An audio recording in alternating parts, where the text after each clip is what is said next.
नमस्कार दोस्तों, स्वागत है आपका आज के कंचफ्र में। आई होप आप सभी लोग अच्छे होंगे और लगातार अपनी पढ़ाई कर रहे होंगे। तो चलिए स्टार्ट करते हैं आज के कुछ महत्वपूर्ण टॉपिक जो हमारे एग्जाम की दृष्टि से महत्वपूर्ण होते हैं। पहला डिस्कशन ये है कि इनलैंड जो वाटरवे अथॉरिटी है उसके चेयरमैन ने कहा है कि हम 35,000 करोड़ का इन्वेस्टमेंट 2047 तक करेंगे इनलैंड वाटरवे में। जैसा कि आपने अभी हाल ही में न्यूज सुनी होगी कि हमारे प्रधानमंत्री जी ने गंगा बिलास का उद्घाटन किया।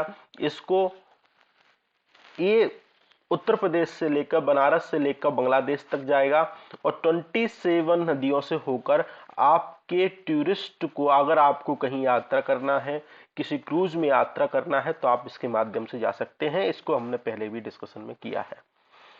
इसमें सभी प्रकार की फैसिलिटी आपको मिलेंगी। जिम होगी, स्पा होगा, रेस्टोरेंट होगा, मतलब कि आप जो चाहे वो इसमें मिलेगा। पहली बात तो ये है।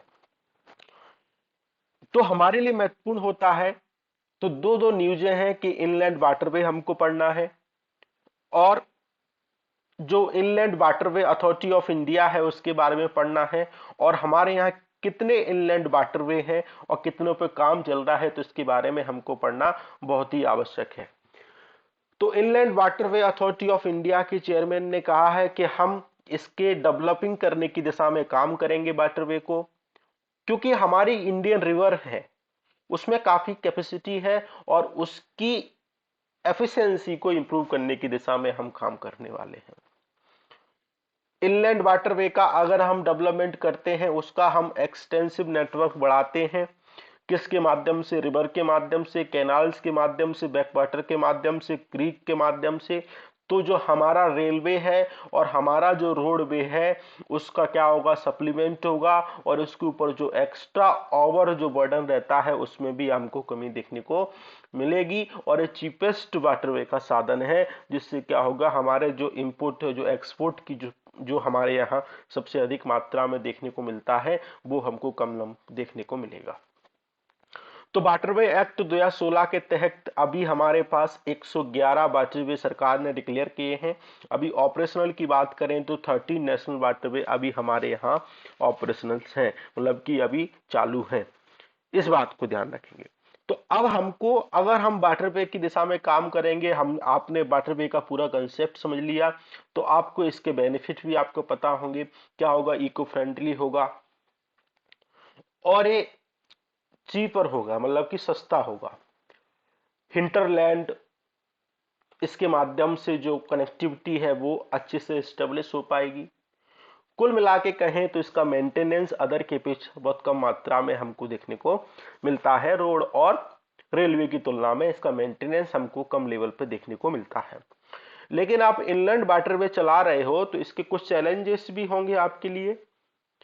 मान लो आपका जो वाटर फ्लो है उसके कारण आपका डिक्रीज हो सकता है, इंडस्ट्रियल यूजेस होगा उसके लिए डिक्रीज होगा, एग्रीकल्चर यूजेस के लिए डिक्रीज हो सकता है, और इनएडिक्वेट वाटर चैनल डेप्थ कम हो सकती है। और इसके अलावा जो हम इकोलॉजी की बात करते हैं, पर्यावरण की बात करते हैं, इन्वायरमेंट की बात करते हैं, और जो जो स्पीसीज होती हैं वाटर की, उनको कहीं ना कहीं निगेटिव रूप से हमको देखने को मिल सकता है, पॉल्यूशन लेवल पर हमको देखने को मिल सकता है। तो इन चैलेंजेस को हमको दूर करने की आवश्यकता है।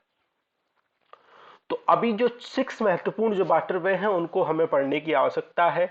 जो नेशनल वाटरवे 1 है वो आपका इलाहाबाद से लेके हल्दिया तक चलेगा, और एक गंगा नदी पे आपका इस पे काम करेगा।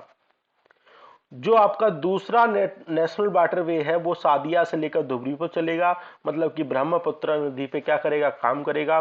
जो तीसरा वाटरवे है आपका, वो आपका कोट्टापुरम से लेकर कोल्लम, मतलब केरल वाले वेस्टर्न कोस्ट पे चलेगा, और ये आपको 205 किलोमीटर होगा। ये आपको केवल केरला स्टेट में देखने को मिलेगा। बाकी आपको जो पहला वाला उत्तर प्रदेश, बिहार, झारखंड, वेस्ट बंगाल, और जो दूसरा वाला है असम, वेस्ट बंगाल, अरुणाचल प्रदेश, मेघालय में देखने को मिलेगा।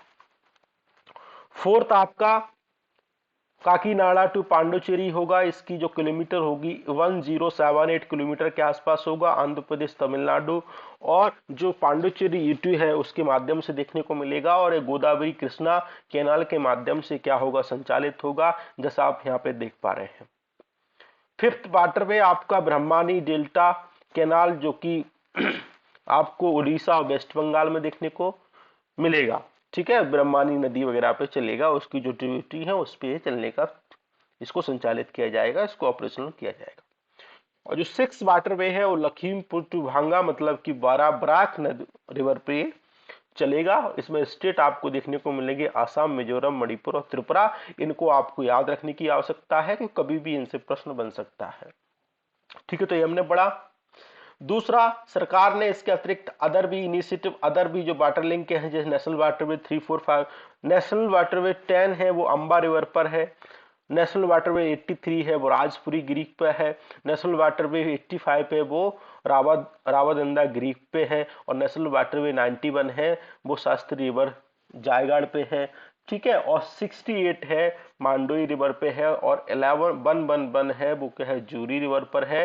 73 आपको नर्मदा रिवर पर देखने को मिलेगा, 100 आपको तापी रिवर पर, और 97 आपको सुंदरबंस वाटरवे पे आपको देखने को मिलेगा।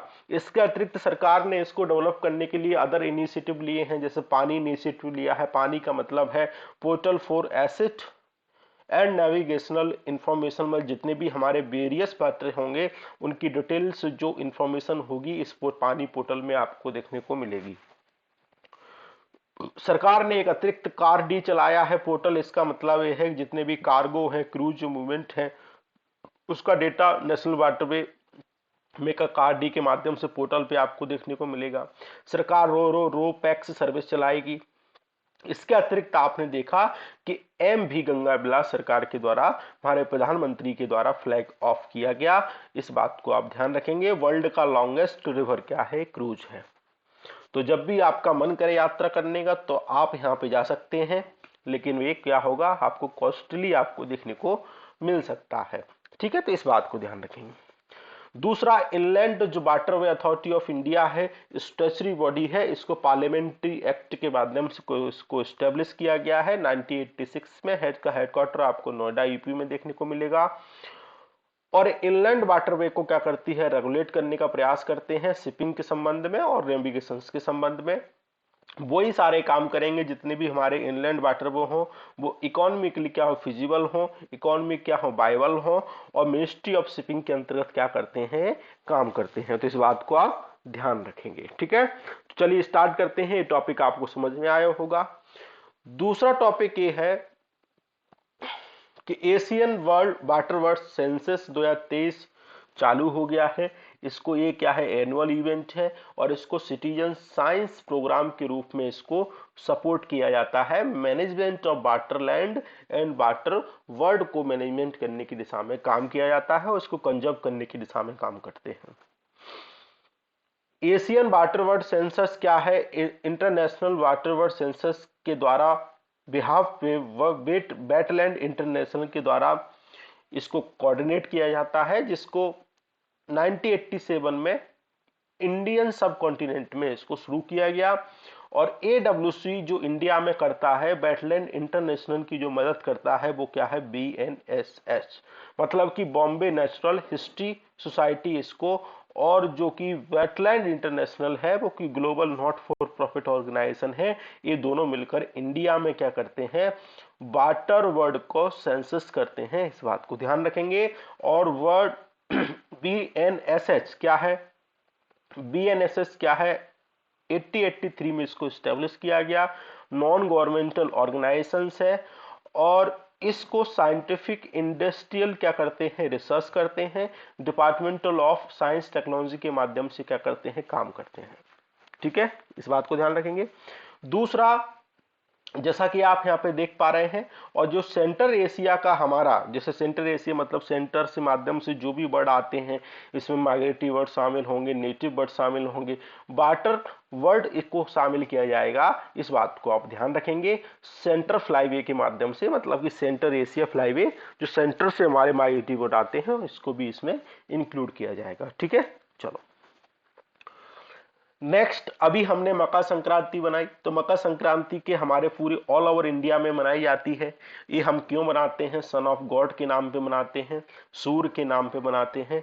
इसका मतलब है कि आपको दो रेखाएं मिलने को देखने को मिलेगी, इसको 0 डिग्री बोलते हैं। इधर ऊपर आपको 23.5 डिग्री नॉर्थ देखने को मिलेगा, इधर आपको 23.5 डिग्री साउथ देखने को मिलेगा। तो अभी तक जो लाइन होती थी इस कैंसर, जो सूर्य रहता था जो टोटली इस पे आपको देखने को मिलता है। लेकिन जो इस दिन से जो मकर संक्रांति मनाई जाती है, इस दिन से जो सूर्य है वो आपको पहली बार इस पे कैप्रिकॉर्न लाइन पे इसका ट्रांजिशन देखने को मिलता है। तो इस बिहाफ पे हम क्या बनाते हैं? मकर संक्रांति बनाते हैं। और इसमें जो कोल्डेस्ट वाले डे होते हैं, वो सर्दी होती है, वो क्या होने लगती है? कम होने लगती है। इसको हम मकर संक्रांति बनाते हैं।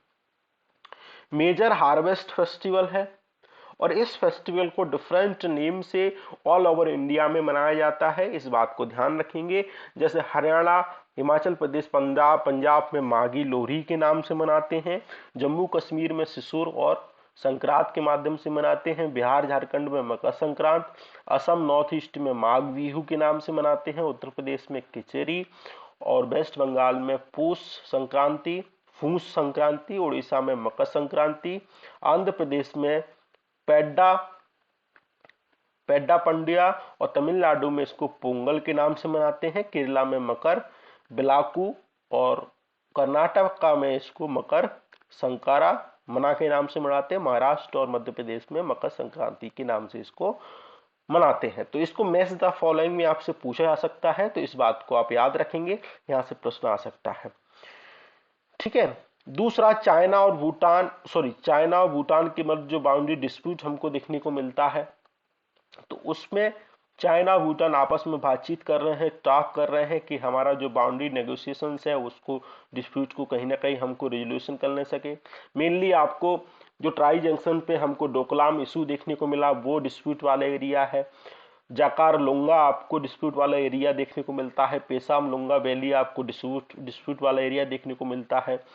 और जो भूटान का आपको साकेतंग वाइल्ड लाइफ सेंचुरी है, उस पर भी चाइना ने क्लेम किया भाई साहब ये तो हमारा है, तो ये भी अब डिस्प्यूट वाले एरिया आपको देखने को मिलेगा। जैसा कि आप पहला मैप देखो, साकेतंग वाइल्ड लाइफ सेंचुरी आपको इधर तवांग रीजन में भारत और इसकी बाउंड्री पे देखने को मिलेगी। तो चाइना ने कहा आप इस पे नहीं कर सकते, ये तो हमारा है और ये हमारा ही रहेगा। भूटान ने कहा नहीं भाई साहब ये तो हमारा है, तो इसलिए इस पे चाइना ने क्लेम किया, लेकिन है भूटान का। उसके अलावा आपको डोकलाम वाला रीजन इधर देखने को मिलेगा, इंडिया चाइना भूटान के ट्राई जंक्शन पे देखने को मिलता है। और जाकार लोंगा और पेसाम लोंगा आपको इधर देखने को मिलेगा। तो इसकी आप लोकेशन इस आधार पे याद रखिएगा, या तो आपको वेस्ट टू ईस्ट याद रखिएगा, या तो आपको नॉर्थ टू साउथ याद रखेंगे, क्योंकि यहाँ से प्रश्न बन सकता है, आपको काफी चर्चा में रहा है, तो इस बात को आप याद रखेंगे। ठीक है। दूसरी बात, फाइनेंशियल सर्विस इंस्टीट्यूशन ब्यूरो चर्चा में है। तो इन्होंने क्या किया है, बैंक ऑफ बड़ौदा और बैंक ऑफ इंडिया के एमडी के जो नाम है उनको रिकमेंड किया है कि आप इनको क्या करो, इनको अपॉइंट कर दो एमडी के रूप में। और ये जो एफएसआईबी है, department of financial service, ministry of finance के तहत काम करते हैं, और ये रिकमेंडेशन देते हैं whole time directors, non executive chairperson board, financial service institute के संदर्भ में। पर्सनल मैनेजमेंट के संबंध में भी ये दिशा देते हैं, और इसको बैंक बोर्ड ब्यूरो के जगह पे इसको रिप्लेस किया गया। ठीक है। तो इसका मतलब क्या हो गया, बैंक बोर्ड ब्यूरो से प्रश्न आ चुका है और इसकी जगह पे इसको रिप्लेस किया गया। इसका मतलब क्या, इसको खत्म हो गया। तो अब प्रश्न आने की संभावना किससे है, एफएसआईबी से, तो इसको आप याद रखेंगे। कंपोजिशन क्या है, इसके चेयरपर्सन सेंट्रल गवर्नमेंट नॉमिनेट करती है। एक्स ऑफिसर जो इसके मेंबर्स होते हैं, secretary department of financial service, department of public enterprises, chairperson IRDA, deputy governor of RBI, और सेवरल इसमें पार्ट टाइम मेंबर्स आपको देखने को मिलेंगे, जिसको अपनी फील्ड की क्या हो, नॉलेज हो, वो इसमें पार्ट टाइम मेंबर्स आपको देखने को मिलेंगे। काम क्या है और इसका कंपोजिशन क्या है, ये आपको याद रखने की आवश्यकता है, क्योंकि यहीं से प्रश्न बनते हैं। ठीक है। दूसरी बात, नील कुरुंजी चर्चा में है तो ministry of environment forest climate change ने नील कुरुंजी को संरक्षण के लिए इसको वाइल्ड लाइफ प्रोटेक्शन एक्ट 1972 के शेड्यूल 3 में पहुंचा दिया है। इसका मतलब इसका प्रोटेक्शन बढ़ गया है। इसको क्या है, 16 फॉरेस्ट में आपको देखने को मिलेगा जो कि वेस्टर्न घाट से संबंधित है, और प्रत्येक 12 वर्ष में इसमें बूम देखने को मिलता है, जैसा आप पिक्चर में देख पा रहे हैं। काफी बहुत ही सुंदर है, ब्यूटीफुल है। कब आप जाके देख सकते हैं, जो उधर साइड के लोग होंगे वो तो इसको जरूर देखते होंगे, इस बात को ध्यान रखेंगे। जो कुंथी रिवर है इसके माध्यम से फ्लो होती है, और एराविकुलम जो नेशनल पार्क है जो कि मुन्नार के पास आपको देखने को मिलेगा, उसमें आपको कुरुंजी की ब्लूमिंग आपको देखने को मिल सकती है। कुरुंजी नीलगिरी हिल्स है, इसके आधार पर बना है, जिसको ब्लू माउंटेन हम बोलते हैं। ठीक है, इतना ही आप याद रखेंगे। दूसरा, अब हम पढ़ लेते हैं वाइल्ड लाइफ प्रोटेक्शन एक्ट 1972। तो वाइल्ड लाइफ प्रोटेक्शन एक्ट 1972 को इनेक्ट किया गया पार्लियामेंट के द्वारा, और इसमें आपको 6 शेड्यूल देखने को मिलेंगे। पहले और सेकंड शेड्यूल में आप इनका जो प्रोटेक्शन है, हाईएस्ट लेवल का प्रोटेक्शन आपको देखने को मिलेगा, हाईएस्ट पेनल्टीज इसमें देखने को मिलेगी। कुल मिलाकर कहें तो इसमें एब्सोल्यूट प्रोटेक्शन आपको देखने को मिलता है। शेड्यूल 3 और 4 में जिसमें प्रोटेक्शन है वो उसको लो लेवल का देखने को मिलेगा, अकॉर्डिंग टू अपेक्षाकृत इसमें फर्स्ट और सेकंड के अपेक्षाकृत। शेड्यूल 5 में आप अगर कोई ऐसा एनिमल है जो हमारी बायोडाइवर्सिटी, ह्यूमन को अगर कहीं ना कहीं नेगेटिव रूप से इंपैक्ट डालता है तो आप उसको हंट कर सकते हैं। जैसे नील गाय है, फार्मरों को कहीं आपको नेगेटिव रूप से देखने को मिलता है तो उसको हंट हमको देखने को मिलता है बिहार में। तो यहाँ से प्रश्न आ चुका है। 6 में प्लांट को रखा गया है, आप उनकी कल्टीवेशन प्लांटिंग नहीं कर सकते, तो इस बात को ध्यान रखेंगे, उन प्लांटों को इसमें रखा गया है। और हाल ही में चर्चा में भी था कि उसकी वाइल्ड लाइफ प्रोटेक्शन इन 1972 को संशोधन किया गया था, और इसमें 6 शेड्यूल की जगह 4 शेड्यूल बनाने का प्लान किया गया था। ठीक है, इन 4 शेड्यूल को मर्ज करके एक कर रहे थे, उसके अलावा एक शेड्यूल और जोड़ रहे थे जो साइट के सम्मेलन के अकॉर्डिंग था।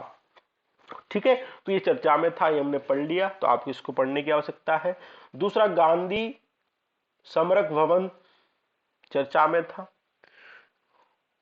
ये वही भवन है जहां महात्मा गांधी की हत्या हुई 1948 में, और इसको doctor Zakir Hussain vice president of India ने क्या किया, इसका इनॉग्रेशन किया। गांधी स्मारक निधि को पंजाब, हरियाणा, हिमाचल प्रदेश के द्वारा रन किया जाता है। गांधीयन थॉट के बारे में बात करते हैं, आइडियोलॉजी के बारे में बात करते हैं, सेमिनार करते हैं, मीटिंग करते हैं, डिस्कशन करते हैं, पर्सनल कांटेक्ट करते हैं, कुल मिलाकर गांधी के बारे में बात करते हैं। ठीक है, 1948 में डॉक्टर राजेंद्र प्रसाद, पंडित जवाहरलाल नेहरू, सरदार वल्लभ भाई पटेल, चक्रवर्ती राजगोपालाचारी, मौलाना अबुल कलाम आजाद, श्री जगजीवन राव, मेनी अदर्स जो लीडर थे उनके डिसीजन के बारे में इसमें बात करते थे गांधी स्मारक भवन में।